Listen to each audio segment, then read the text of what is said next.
Hi friends, അസ്സലാമു അലൈക്കും. ഇന്ന് നമുക്ക് ഇതുപോലെ ദോശമാവ് നല്ല പതഞ്ഞ് പൊങ്ങി വന്നിട്ടുള്ള അടിപൊളിയായിട്ട് നല്ല പ്ലഫി ആയി വന്നിട്ടുണ്ട്. പല വീട്ടമ്മമാർക്കും അറിയില്ല ഇതെങ്ങനെയാണ് തയ്യാറാക്കുകയെന്ന്. അപ്പോൾ 2-3 കാര്യങ്ങൾ നമ്മൾ ശ്രദ്ധിച്ചാൽ മതി കേട്ടോ. അപ്പോൾ നമുക്ക് ഇതുപോലെ എങ്ങനെയാണ് തയ്യാറാക്കുകയെന്ന് നോക്കിയാലോ. അതിനായിട്ട് ഞാൻ ഇവിടെ ഒരു പാത്രം എടുത്തിട്ടുണ്ട്. ഇതേപോലെ ഒരു ഗ്ലാസ് ആട്ടോ എടുത്തിട്ടുള്ളത്. നിങ്ങൾ ഏത് പാത്രത്തിലാണോ അളവ് എടുക്കുന്നത് ആ പാത്രം നമ്മൾ ഉഴുന്നും അരിയും ഒക്കെ എടുക്കാൻ ശ്രദ്ധിച്ചാൽ മതി കേട്ടോ. ഞാൻ ഇതുപോലെ ഒരു 1.25 ഗ്ലാസ് റേഷൻ പച്ചരി ആട്ടോ എടുത്തിട്ടുള്ളത്. അത് ചേർത്ത് കൊടുത്തിട്ടുണ്ട്. ഇനി അതേ ഗ്ലാസ്സിൽ തന്നെ 1/2 കപ്പിനേൽ 1 ടേബിൾ സ്പൂണൊക്കെ കൂട്ടിയെടുത്തിട്ടുണ്ട് കേട്ടോ. ഏകദേശം കണ്ടോ, ഇത്ര മാത്രം എടുത്താൽ മതി. എന്നിട്ട് ഇതിലേക്ക് ഇട്ട് കൊടുക്കുക. പിന്നെ 1/2 ടേബിൾ സ്പൂൺ ഉലുവയാണ് ചേർത്ത് കൊടുക്കുന്നത്. ഇത് ഞാൻ ഉഴുന്നും ഉലുവയൊന്നും വേറെ ആക്കണില്ല, എല്ലാം ഒരു അരിയുടെ ഒപ്പം ഒരുമിച്ചിട്ടിട്ടാണ് കേട്ടോ ഞാനിത് കഴുകി നമ്മളിത് കുതിരാനായിട്ട് വെക്കുന്നത്. ഇത് നന്നായിട്ട് വാഷ് ചെയ്യണം കേട്ടോ. ഇപ്പോൾ ഈ റേഷൻ കടയിലെ അരി ആവുമ്പോൾ കുറച്ച് അത്യാവശ്യം നല്ലോണം ചളി ഉണ്ടാവും. ആ ചളിയൊക്കെ നന്നായിട്ട് കഴുകിയിട്ട് നമുക്ക് കഴുകി കളഞ്ഞ് നമുക്ക് കുറച്ച് വെള്ളം ഒഴിച്ചിട്ട് തന്ന് സോക്ക് ചെയ്യാൻ വെക്കാം കേട്ടോ. ഞാനൊരു 5 മണിക്കൂറൊക്കെ ഇത് സോക്ക് ചെയ്യാൻ വെക്കുന്നുണ്ട്. 2 മണിക്കൂർ 3 മണിക്കൂറൊന്നും വെക്കാതെ ഒരു 5 മുതൽ 6-7 മണിക്കൂറൊക്കെ സോക്ക് ചെയ്യാൻ വെച്ചാൽ അത്രയും നല്ലതായിരിക്കുമേ. അപ്പോൾ ഞാൻ ഇതൊരു 5 മണിക്കൂർ വെച്ചിട്ടുണ്ട്. എന്നിട്ട് ഇത് നമുക്ക് ഈ വെള്ളം ഒഴിവാക്കേണ്ട ആവശ്യമില്ല കേട്ടോ. ഈ വെള്ളത്തിൽ തന്നെയാണ് നമ്മൾ അരച്ചെടുക്കുന്നത്. എൻ്റെ മിക്സിയിൽ ഇതൊക്കെ പാട് ഇട്ട് കഴിഞ്ഞാൽ അരിഞ്ഞു കിട്ടൂല, സ്റ്റക്കായി പോകും കേട്ടോ. അതുകൊണ്ട് ഞാനിത് കുറച്ചായിട്ടാണ് ഇത് അരച്ചെടുക്കുന്നത്. അപ്പോൾ ഇതൊന്ന് അരച്ചെടുക്കാം. അരച്ചിട്ട് നമുക്കൊരു പാത്രത്തിലേക്ക് ഒഴിച്ചു വെക്കാം കേട്ടോ. അടുത്ത ബാച്ചും ഇതുപോലെ നമുക്ക് അരച്ചെടുക്കാം. ഏകദേശം ഒരു 3 പ്രാവശ്യമൊക്കെ ആയിട്ട് ഞാനിതിവിടെ അരച്ചെടുക്കുന്നുണ്ട്.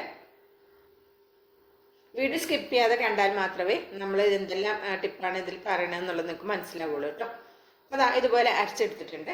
ഇനി നമ്മൾ അവസാനമുള്ള കുറച്ച് അരി ഉഴുന്നുള്ളത് അത് ഇതിലേക്ക് മിക്സിയിലേക്ക് ഇട്ട് കൊടുത്തതിന് ശേഷം 250 ml കപ്പിൽ 1 കപ്പ് ചോറാണ് കേട്ടോ. ഞാൻ ഇവിടെ മട്ടരിയുടെ ചോറാണ് വയ്ക്കുന്നത്, അതുകൊണ്ട് ആ അരി ചോറാണ് എടുത്തത്.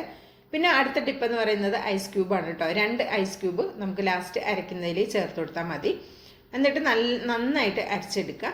അരച്ചതിന് ശേഷം നമുക്കിതുപോലെ ആ പാത്രത്തിലേക്ക് തന്നെ ഒഴിച്ചു കൊടുക്കാം. പിന്നെ അടുത്ത ടിപ്പ് എന്ന് പറയുന്നത് നമ്മൾ മിക്സിംഗ് ആണ്. നമ്മൾ കൈകൊണ്ട് മിക്സ് ചെയ്യണമെന്നൊന്നും ഒരു നിർബന്ധവും ഇല്ല കേട്ടോ. ഞാൻ ഇതുപോലെ സ്പൂൺ കൊണ്ടാണ് മിക്സ് ചെയ്യുന്നത്. അപ്പോൾ ഇതുപോലെ ഒരു കയ്യിലുകൊണ്ട് ഇതുപോലെ നന്നായിട്ട് 1 മിനിറ്റോളം നന്നായിട്ട് മിക്സാക്കി കൊടുക്കാം കേട്ടോ. പിന്നെ വേറൊരു ടിപ്പ് കൂടെ ഇതിനകത്ത് പറയുന്നുണ്ട്. അതുകൂടി ചെയ്ത് വെച്ച് കഴിഞ്ഞാൽ നല്ല രാവിലെ നോക്കുമ്പോൾ നല്ല പൊങ്ങിയിട്ട് നല്ല പ്ലഫി ആയിട്ടുള്ള മാവായിരിക്കും ഉണ്ടാവുക കേട്ടോ. അപ്പോൾ ഇതുപോലെ നിങ്ങൾ കണ്ടില്ലേ, 1 മിനിറ്റോളം നന്നായിട്ട് ഞാനിങ്ങനെ മിക്സാക്കി കൊടുക്കുന്നുണ്ട്. മിക്സാക്കി കൊടുത്തതിന് ശേഷം ഈ കയ്യിലുകൊണ്ട് തന്നെ മാവിങ്ങനെ പൊക്കി ഇങ്ങനെ ആറ്റിയെടുക്കുക. നമ്മൾ ചായക്കാറ്റൂലേ, അതേപോലെ ഇങ്ങനെ ആറ്റിയെടുക്കുക. അപ്പം നിങ്ങൾക്ക് കാണാൻ പറ്റുന്നുണ്ടാവും നന്നായിട്ട് ബബിൾസ് വരുന്നുണ്ടാവും. അങ്ങനെ ബബിൾസ് വന്നു കഴിഞ്ഞാൽ പിന്നെ ആ ബബിൾസ് നമ്മൾ പൊട്ടിക്കാൻ നിൽക്കേണ്ട ആവശ്യമില്ല. അപ്പോൾ അങ്ങനെ ആ ബബിൾസ് ഒടുക്ക് തന്നെ നമുക്ക് അടച്ചു വെക്കാം. അടച്ചിട്ട് നമ്മൾ ഇപ്പോൾ രാത്രി ഒരു 7 മണിക്കോ 8 മണിക്കൊക്കെ അരച്ച് വെച്ചാൽ പിറ്റേന്ന് രാവിലെ നമുക്ക് നല്ല ഫ്ലഫി ആയിട്ടുള്ള മാവ് നമുക്ക് കിട്ടും. അപ്പോൾ ഇതേപോലെ കണ്ടോ, നിങ്ങൾക്ക് മനസ്സിലായില്ലേ, ഓട്ട പോലെ നല്ല പൊതളൊക്കെ വന്ന് നിൽക്കണം. അപ്പം ഇനി ഇത് നമുക്ക് അടച്ചു വെച്ചാൽ മതി കേട്ടോ. അപ്പോൾ ഞാനിതിവിടെ അടച്ചു വെക്കുന്നുണ്ട്. ഇത് രാവിലെയാണ് ഞാൻ കാണിച്ചു തരാം.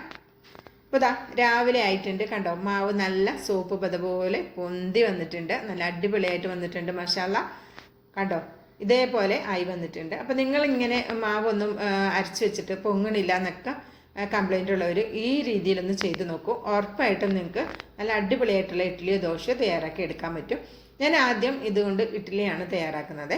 അത് കഴിഞ്ഞിട്ട് ഇതിലേക്ക് ഒരല്പം വെള്ളം ചേർത്തിട്ട് ദോശയും തയ്യാറാക്കുന്നുണ്ട്. അപ്പോൾ ഇഡ്ഡലി മാവിൻ്റെ തട്ടിൽ ഒട്ടിപ്പിടിക്കാതിരിക്കാൻ ഞാൻ ഇതിലേക്ക് നല്ലെണ്ണ കേട്ടോ ചേർത്ത് കൊടുക്കണം. നിങ്ങൾ ഇതിലേക്ക് ബട്ടർ ചേർത്ത് കൊടുത്തിട്ടുണ്ടെങ്കിൽ ഇപ്പോൾ സ്റ്റീലിൻ്റെ ഒക്കെ ഇതുപോലെ അപ്പച്ചമ്പ് ഉണ്ടാവുമല്ലോ, ബട്ടർ ചേർത്ത് കഴിഞ്ഞാൽ ഒട്ടും തന്നെ ഒട്ടിപ്പിടിക്കില്ല. നമുക്കിത് പെട്ടെന്ന് തന്നെ ഇളക്കിയെടുക്കാനും പറ്റുമേ. പിന്നെ ഇത് നമ്മൾ എന്താ പറയുക, പാത്രത്തിൽ നിന്ന് എടുക്കുമ്പോൾ ഒരു ടിപ്പും കൂടിയുണ്ട്, അതും കൂടി ഞാൻ പറഞ്ഞുതരാം കേട്ടോ. അപ്പോൾ ഞാൻ ഇതൊരു 10 മിനിറ്റാണ് കുക്കിംഗ് ടൈം വരുന്നത്. ഞാനൊരു മീഡിയം ഫ്ലെയിമിൽ വെച്ചിട്ട് 10 മിനിറ്റ് കുക്ക് ചെയ്തെടുത്തിട്ടുണ്ട്. പിന്നെ ഇതിൻ്റെ ചൂട് ഫുള്ളായിട്ട് പോയിട്ടില്ല. ഇതെടുത്ത പാട് തന്നെയാണ് ഞാൻ തട്ടിൽ നിന്ന് എടുക്കുന്നത്. അപ്പം ഒരു ഗ്ലാസ്സിൽ കുറച്ച് വെള്ളം എടുത്തിട്ട് നമ്മൾ ഏത് സ്പൂൺ കൊണ്ടാണോ എടുക്കുന്നത് ആ സ്പൂൺ ആ വെള്ളത്തിൽ നിന്ന് മുക്കിയിട്ട് ഇങ്ങനെ എടുത്തു കഴിഞ്ഞാൽ പെട്ടെന്ന് തന്നെ നമുക്ക് ഇളകി കിട്ടും കേട്ടോ. അപ്പം നമ്മളിത് റേഷൻ പീടികയിൽ അരി കൊണ്ട് ഉണ്ടാക്കിയത് കൊണ്ടാണ് അധികം കളറൊന്നും ഇല്ലാത്തത്. നിങ്ങൾ നല്ല വിലയൊക്കെ കൊടുത്ത് വാങ്ങുന്ന എന്താ പറയുക പച്ചരി അതുപോലെ തന്നെ വെളുത്ത ചോറൊക്കെ ആണെങ്കിൽ നല്ലൊരു വെള്ള കളറിലെ ഇഡ്ഡലി ദോശയൊക്കെ നമുക്ക് തയ്യാറാക്കാൻ പറ്റും കേട്ടോ. കണ്ടോ, ഈ ഒരു പരുവത്തിൽ കണ്ടോ, നല്ല സ്പോഞ്ചി ആയിട്ടുള്ള അടിപൊളി ഇഡ്ഡലി നമ്മൾ റെഡിയാക്കിയിട്ടുണ്ട്. പിന്നെ അതേ മാവിൽ തന്നെ ഒരു അല്പം വെള്ളം, ഒരു 1/4 കപ്പിൻ്റെ താഴെ മാത്രം വെള്ളം ഒഴിച്ചിട്ട് ഞാൻ ഇത് ദോശയും കൂടി ആക്കുന്നുണ്ട്. അത് നല്ലെണ്ണയൊന്ന് ദോശക്കല്ലിലൊന്ന് സ്പ്രെഡാക്കിയിട്ട് മാവ് ആവശ്യത്തിന് കോരി ഒഴിച്ച് കൊടുക്കുക. എന്നിട്ട് പതുക്കെ ഇതൊന്ന് പരത്തി കൊടുക്കുക കേട്ടോ. ഫ്ലെയിം ഒന്ന് നന്നായിട്ട് കുറച്ച് വെച്ചിട്ട് റെഡിയാക്കി എടുത്താൽ മതി. ഇതൊന്ന് അടച്ചു കൊടുക്കാം. നല്ലൊരു അടിപൊളി ചട്ടണി കൂടി കാണിക്കുന്നുണ്ട് കേട്ടോ, സൂപ്പറാണേ. അപ്പോൾ ദാ നല്ല സോഫ്റ്റ് ആയിട്ടുള്ള ദോശയും ഇവിടെ റെഡി ആയിട്ടുണ്ട്. അടുത്തത് നമുക്ക് അതേപോലെ തന്നെ ബാക്കിയുള്ളതും റെഡിയാക്കി എടുക്കാം.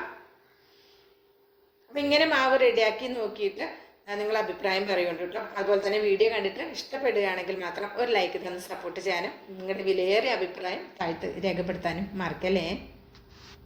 അപ്പോൾ അതാ നമ്മുടെ ദോശയൊക്കെ ഇത് ഇവിടെ റെഡിയായി വന്നിട്ടുണ്ട്. കണ്ടോ, നല്ല സോഫ്റ്റ് ആയിട്ടുള്ള ദോശയല്ലേ, കണ്ടോ, ഒട്ടും കരിഞ്ഞൊന്നും പോയിട്ടില്ല. നിങ്ങൾക്കിത് കുറച്ച് മൊരിച്ചിട്ടൊക്കെ എടുക്കണമെങ്കിൽ അങ്ങനെയും എടുക്കാം കേട്ടോ. നല്ല അടിപൊളിയായി വന്നിട്ടുണ്ട്. നല്ല സോഫ്റ്റ് ദോശയും നമ്മൾ റെഡിയാക്കി എടുത്തിട്ടുണ്ട്. ഇനി നമുക്ക് ചട്നി എങ്ങനെ ഇത് റെഡിയാക്കാം, ചമ്മന്തി എങ്ങനെ റെഡിയാക്കാൻ നോക്കാം. കുറച്ച് ചെറിയ ഉള്ളി എടുത്തിട്ടുണ്ട്, അത് നമുക്ക് മിക്സിയുടെ ജാറിലേക്ക് ഇട്ട് കൊടുക്കാം. പിന്നെ ഇതിലേക്ക് ആവശ്യത്തിനുള്ള ഉപ്പ് ചേർത്ത് കൊടുക്കുക. ഞാൻ കല്ലുപ്പാട്ടോ എടുത്തത്. ഇനി ഇതിലേക്ക് മുളക് പൊടി നിങ്ങളുടെ എരിവിനനുസരിച്ച് ചേർത്ത് കൊടുക്കാം. 1 ടേബിൾ സ്പൂൺ വരുന്ന വെളിച്ചെണ്ണയും കൂടി ചേർത്ത് കൊടുക്കാം. ഇനി ഇതെല്ലാം പാട് ജസ്റ്റ് ഒന്ന് അരച്ചെടുക്കുക. അരഞ്ഞ് പേസ്റ്റ് ആകരുത് കേട്ടോ, ഒന്ന് ക്രഷാക്കി ഒന്ന് തരിതരിപ്പായിട്ട് അരച്ചെടുക്കുക. ഇത്രേ ഉള്ളൂ. വളരെ സിമ്പിളായിട്ട് തയ്യാറാക്കാവുന്ന നല്ല ടേസ്റ്റി ആയിട്ടുള്ള ഒരു ഉള്ളിച്ചമ്മന്തി കൂടിയാണ് കേട്ടോ. അപ്പോൾ ഇങ്ങനെ ഉള്ളിച്ചമ്മന്തി നിങ്ങൾ റെഡിയാക്കി നോക്കിയിട്ടില്ലെങ്കിൽ റെഡിയാക്കി നോക്കിക്കോ, സൂപ്പറാണ്. റെഡിയാക്കി നോക്കുന്നവരുണ്ടെങ്കിൽ തീർച്ചയായിട്ടും അഭിപ്രായം അറിയിക്കാനും മറക്കരുതേ. അപ്പോൾ ഇത് രണ്ടും നിങ്ങൾ റെഡിയാക്കി നോക്കിയിട്ട് അഭിപ്രായം അറിയിക്കുക. ഇൻഷാ അല്ലാഹ് അടുത്തൊരു വീഡിയോയുമായി വരാം. എല്ലാവർക്കും നന്ദി, നമസ്കാരം.